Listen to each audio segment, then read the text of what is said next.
Si Kuma, na may pinakamisteryosong prutas ng demonyo, ay buong buhay na hinahabol ang kalayaan, bagamat tinatawag siyang tyrant ng mga tao, siya ay isang mabait at mahinahong lalaki. Dahil sa dugo ng baka niya na dumadaloy sa kanyang katawan, mula pagkabata ay naging alipin na siya ng mga celestial dragons. Araw-araw siyang nagtitiis ng letigo, hirap, at walang katapusang trabaho, madalas na hindi siya nakakakain ng sapat o nakakasuot ng maayos. Hanggang sa kalaunan, sa labanan sa God Valley, nakatakas siya sa kontrol ng mga celestial dragons, dito rin niya nakilala si Genie. Bumalik silang dalawa sa Sorbet Kingdom at namuhay ng matagal, kinain ni Kuma ang Nikyu no Mi, na hindi agad nagamit sa labanan kundi sa pagtulong sa mga mahihirap na gamutin ang sakit at alisin ang hirap.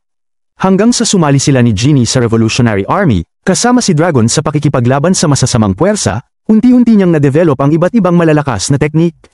Pero hindi nagtagal, sa isang misyon, inatake si Genie ng World Government, isang celestial dragon ang sapilitang dinala siya sa Holy Land para gawing asawa. Nang muling makita ni Kuma si Genie, ang natira na lang ay isang wasak na katawan, at isang malusog na sanggol. Walang duda, ito ay anak ng celestial dragon, pero hindi ito ikinahiya ni Kuma, inalagaan niya si Bonnie na parang sarili niyang anak. Ngunit hindi naawa ang langit sa sinapit ni Kuma, nang mag-5 taon si Bonnie, nagkasakit siya ng mild spirit disease, na madalas umatake sa mga mahihina at malas na tao.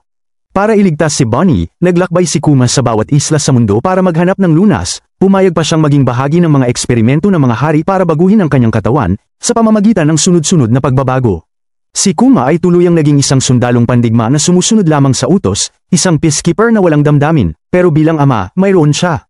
Kahit kailan, kahit saan, kapag inaapi si Bonnie, si Kuma ay laging unang dumarating para protektahan siya. Ang lahat ng hirap sa buhay ay hindi siya ginawang masama.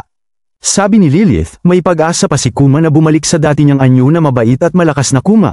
Tulad ng sa One Piece na may bilis ng liwanag na teleportation at kayang itulak ang lahat gamit ang kanyang pa. At ang hindi matakasan na pressure cannon ay perpektong nagbabalik ng lakas ni Kuma mula 2 taon na ang nakalipas.